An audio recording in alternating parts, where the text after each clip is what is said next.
Good morning. আজকের আমাদের বলতে পারেন কাঠমান্ডুর প্রথম দিন, কারণ কালকের আমরা যখন হোটেলে ঢুকলাম অলমোস্ট বাজে আমাদের 6টা বেজে গিয়েছিলো রুমে ঢুকতে ঢুকতে। তারপর আর বেরোতে পারিনি, প্রচণ্ড 24 ঘন্টার ওপরে জার্নি ছিল আমাদের। তা রাতের দিকে একটুখানি বেরিয়ে থামেলে মার্কেটে গিয়ে কিছু হালকা ডিনার করে আর মোটামুটি কালকে 10টা সাড়ে 10টার মধ্যে শুয়ে পড়েছিলাম, এতটাই আমরা টায়ার্ড ছিলাম। তা আজকে সকাল অলমোস্ট 8টা বাজে। আজকের আমরা এই বেরোলাম সবে যা হোটেল থেকে। ভালোই ঠান্ডা, যত আর প্রচণ্ড ঠান্ডাই বলতে পারেন। তো আজকের আমাদের প্রথম গন্তব্য হবে পশুপতিনাথ মন্দির, যেটা আমাদের হোটেল থেকে যেখানে আছি আমরা থামেলে, ওখান থেকে ধরুন না 3 থেকে 3.5 কিলোমিটারের মধ্যেই থাকবে। তা আজকের আমি কোনো পুরোপুরি ক্যাব ভাড়া করব না, আপনাদের আজকে দেখাবো কিভাবে আপনারা থামেলে থেকে উইদাউট কোনো ডাইরেক্ট পুরো গাড়ি ভাড়া না করে কিভাবে যেতে পারেন, বা আমরা সেটাই আমি যাবো এইভাবেই। এতে কি হয়, একটু ইকোনমিক্যালও হয় আর একটু ভালোভাবে এক্সপ্লোর লোকাল যে ট্রান্সপোর্টেশন সিস্টেম আছে কাঠমান্ডুর মধ্যে, সেটাও ভালোভাবে এক্সপ্লোর করা যায়। তাই আমরা এখান থেকে যাব রত্না পার্ক, যেখান থেকে সব জায়গার গাড়ি পাওয়া যায়। তা ওখানে রত্না পার্ক থেকে দেখি কি গাড়ি পাই। রত্না পার্ক থেকে যে গাড়িটা পাবো আমরা যাব গোশালা স্টপেজের নাম গোশালা নেবে। ওখান থেকে আমরা জাস্ট ওয়াকিং ডিস্টেন্সে বাবা পশুপতিনাথ মন্দির যাব। তার সঙ্গে থাকুন, আমরা জাস্ট বেরিয়েছি পশুপতিনাথের মন্দির যাবার জন্য, পশুপতিনাথ মন্দির বাবার কাছে দর্শনের জন্য। তা সবাই মিলে বলুন হর হর মহাদেব। আমরা এখন যাচ্ছি রত্না পার্ক দিকে, রত্না পার্কের বাস স্ট্যান্ড যেটা বলতে পারেন। ওখান থেকে আমরা দেখি কি পাই। এখানে সাধারণত ছোট ছোট টেম্পো টাইপের পাওয়া যায়, আর ব্যাটারি চালিত আছে, ইঞ্জিন চালিত আছে। দেখি কোনটা পাই, সেটা পেয়ে আমরা প্রথমে যাব গোশালা। আর পুরোটা জার্নিতে যেটা হবে সেটা হবে পাবলিক ট্রান্সপোর্টে, আজকে কোনো পুরোটা শেয়ারিংয়ে, এখন কোনো গাড়ি বুকিং করে নয়, পাবলিক ট্রান্সপোর্টে আজকে কাঠমান্ডুটা প্রথম দিনের কাঠমান্ডুটা আমরা ঘুরবো আজকে। এটা হচ্ছে একটা পার্ক যেটার নাম হচ্ছে রানী পোখরি। তাই এর ভেতরে একটা সুন্দর মন্দির আছে, দেখবো যদি সময় হয় এর ভেতরের মন্দিরটাও দেখে আসবো। এটা হচ্ছে দরবার হাই স্কুল, রানী পোখরি, কাঠমান্ডু।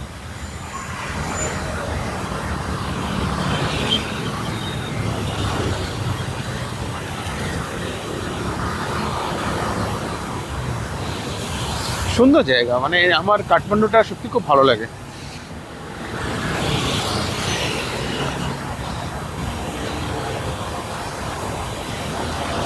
পার্ক এসে গেছি, এখানে লেখা আছে দেখুন রত্ন পার্ক। আমরা এখন রাস্তা ক্রস করবো উপর দিয়ে, ফুট ওভার ব্রিজ দিয়ে, কারণ এইভাবে রাস্তা পারাপার করাটা, এটা একটা বড়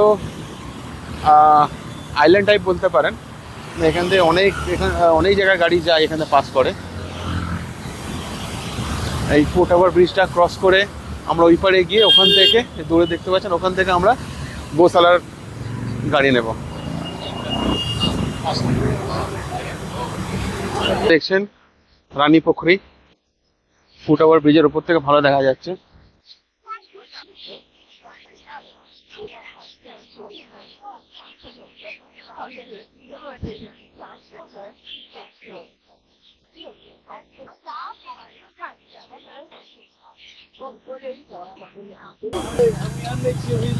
এই ছোট ছোট গাড়ি, এইগুলো আমার মনে হয় এইগুলো মারুতি ওমনিকেই এটা মডিফিকেশন করেছে। মারুতি ওমনিকেই এটা মডিফিকেশন করে এরা ছোট ছোট টেম্পু টাইপের বানিয়ে দিয়েছে। ভালো। गोशाला हाँ 3 आदमी हाँ 3 कितने का कितने का गोशाला 3 आदमी 75 रुपया। हाँ 75 रुपया 75 रुपया। এই যাবে, এটা হচ্ছে গোশালা লেখা আছে, গোশালা। এই গাড়ি এখান থেকে পরপর গাড়ি আছে, নাম্বার দেখে দেখে আমরা প্রথম গাড়িটা ভর্তি হলে দ্বিতীয় গাড়ি ভর্তি হলে তৃতীয় গাড়ি, পরপর লাইন বাই লাইন গাড়ি যাবে আর কি। এখানে একজনের টিকিট আছে 25 টাকা পার হেড।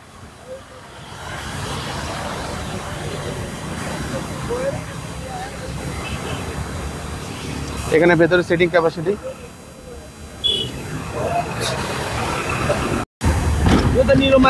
আমাদের গাড়ি ছেড়ে দিয়েছে। এটা হচ্ছে আমাদের মারুতি ওমনিকে মডিফাই করে সিএনজিতে করেছে। সিএনজিতে করে সেটাকে মডিফাই করেছি, সিএনজি চালিত মারুতি ওমনি গাড়ি। তা আমাদের গাড়ি ছেড়ে দিয়েছে আমাদের ড্রাইভারদা। গাড়ি পুরো ভর্তি হয়েছে। প্রায় 10 মিনিটের মতো টাইম লাগলো, যেহেতু আজকে সকালবেলা টাইম তাড়াতাড়ি অফিস টাইমের জন্য লোকও হয়েছে। তো 10 মিনিটের মধ্যে আমাদের গাড়ি ভর্তি হয়ে যেতে ড্রাইভারদের সঙ্গে সঙ্গে ছেড়ে দিলেন। এবার সোজা গন্তব্য আমাদের গৌশালা, মানে আমাদের পশুপতিনাথ মন্দির। এইটাই সেই আমাদের রানীপুখরি। সেটাকে আমরা ক্রস করে আমরা গৌশালার দিকে এগোচ্ছি। এটা হচ্ছে আমাদের কাঠমান্ডু শহর।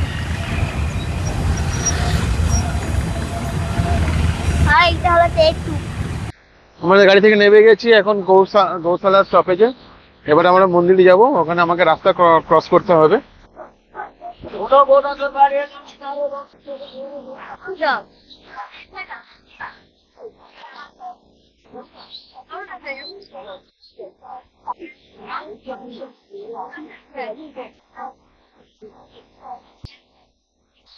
মন্দিরের সরঞ্জাম।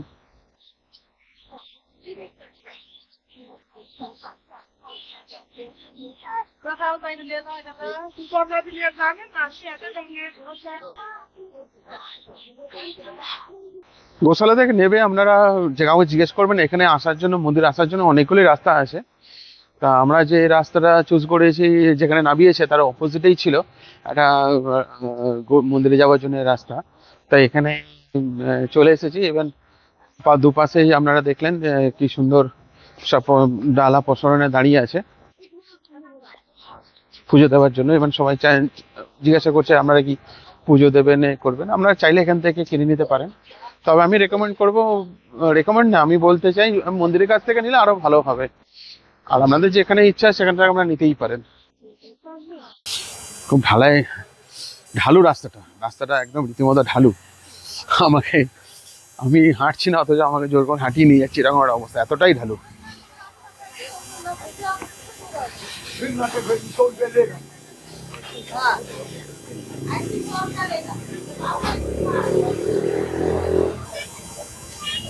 এই হচ্ছে আমাদের মন্দিরের মেইন গেট।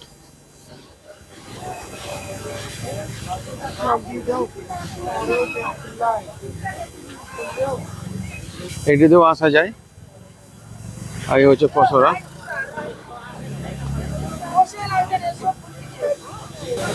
হর হর মহাদেব। আমাদের পুজোটা খুব সুন্দরভাবে দেওয়া হলো। ভেতরে যেহেতু আমাদের ক্যামেরা কোনো মোবাইল বা ক্যামেরা অ্যালাউ নেই, সেই জন্য আমাদের মন্দিরটা ভালোভাবে দেখাতে পারলাম না। এই দেখেছেন আমাদের পুরো মন্দির পরিষদ। এখানে প্রচুর শ্রদ্ধালু আসেন প্রত্যেক বছরে।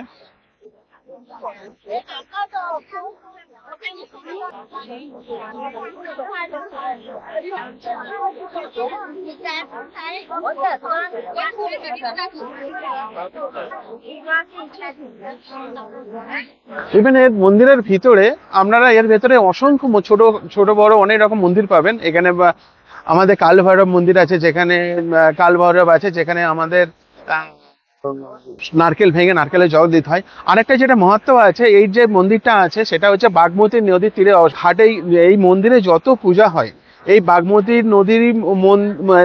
নদীর জল ছাড়া আর অন্য কোনো জলে বাবার কোনো পুজো হয় না। এর ভেতরে আমি দেখাতে পারলাম না। আরেক যেটা পশুপতিনাথ দর্শন করলে একটা মান্যতা আছে, পশুপতিনাথ দর্শন করলে আর দ্বিতীয়বার আর পশু জন্ম হয় না। আরেকটা যেটা মনে করা হয় যে প্রথমে নন্দী বাবার দর্শন করলে আপনার পুণ্য যেটা করছেন সেটা পরিপূর্ণ হয় না।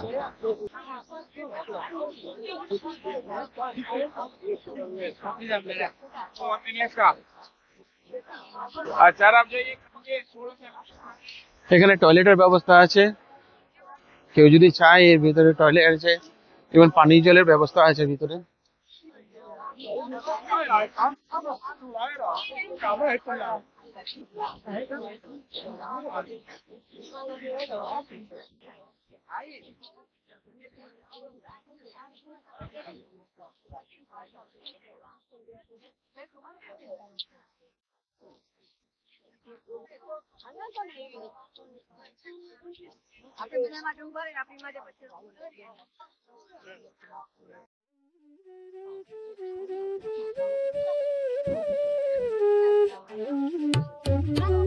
অপূর্ব দৃশ্য।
আমি এখন আছি পশুপতিনাথ বাবার মন্দিরে, যেটা নেপালের রাজধানী কাঠমান্ডুর মধ্যে অবস্থিত।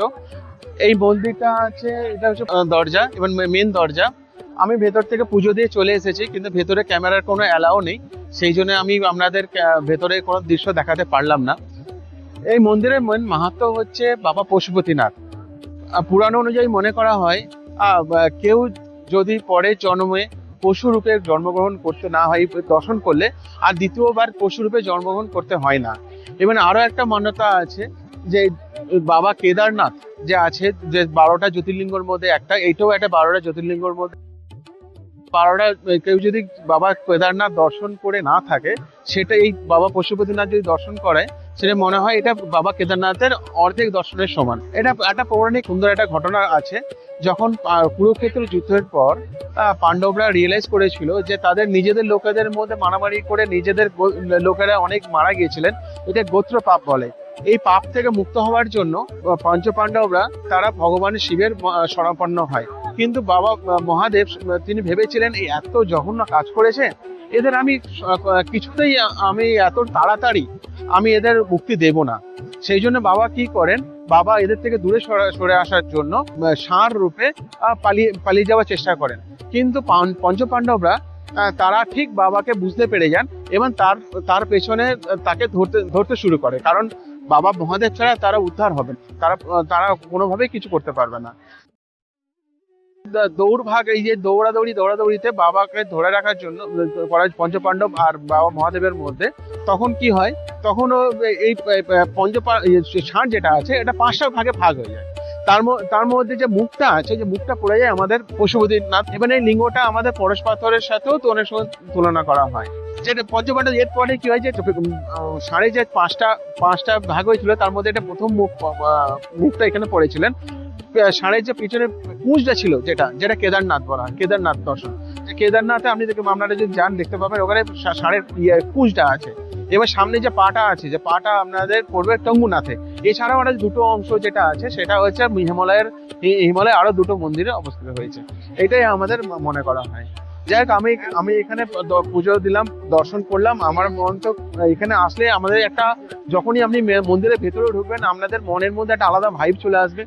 খুব আসতে পারেন। এবং আমাদের আগের ভিডিওতে দেখেছেন কিভাবে আপনাদের খুব অল্প খরচার মধ্যে থামেল যে মেন যে জায়গা আছে, থামেল থেকে আপনারা ভেতরে এই মন্দিরে দর্শন করবেন।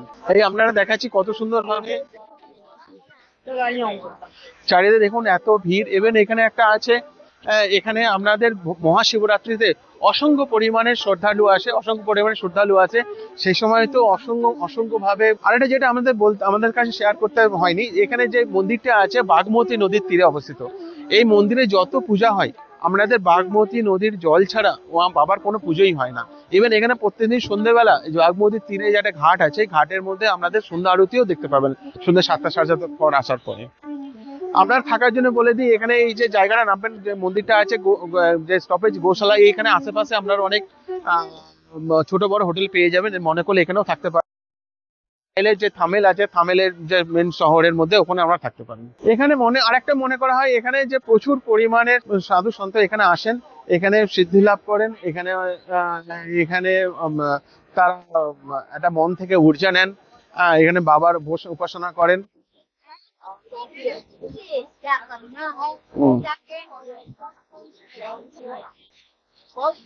So they change their dress.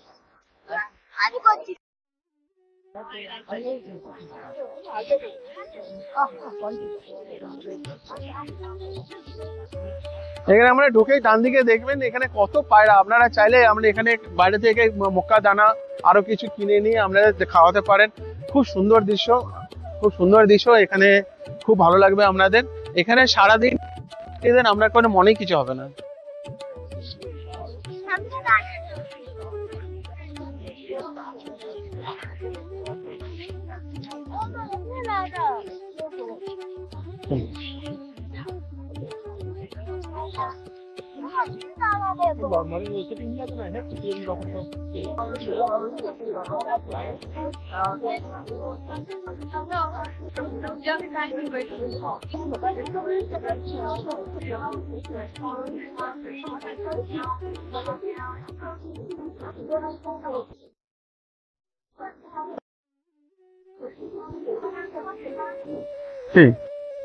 ইনস্টাগ্রামে যাবে নাকি রিলস?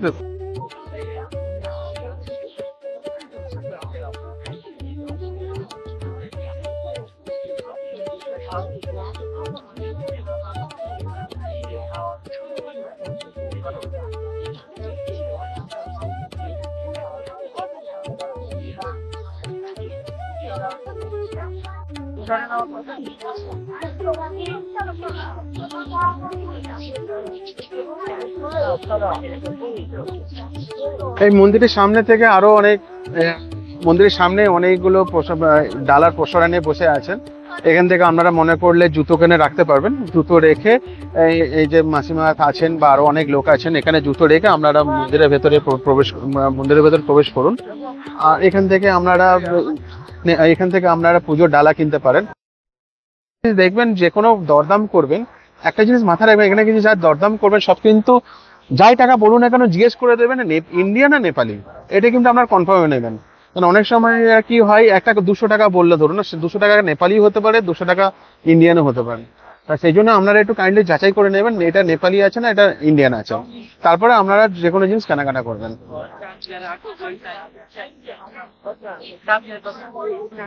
এর পাশে আরো অনেক দোকান আছে, এখানে রুদ্রাক্ষ পাওয়া যাচ্ছে।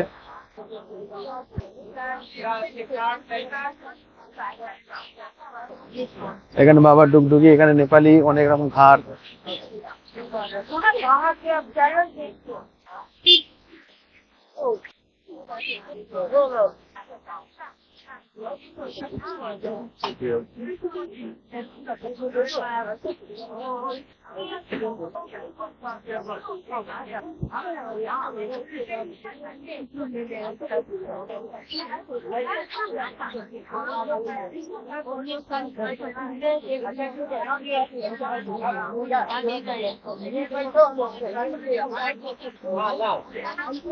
এখানে আপনারা ছোট বড় অনেক রুদ্রাক্ষের দোকান পেয়ে যাবেন।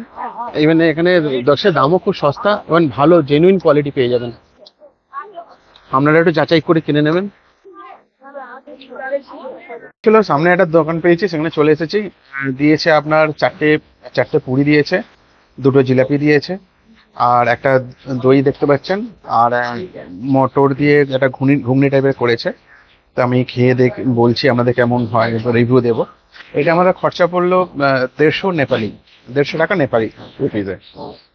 ঠিক আছে, কিছু করার নেই, সামনাসামনি কোনো হোটেলও ছিল না, তা ভাবলাম এটা খেয়েই নিই।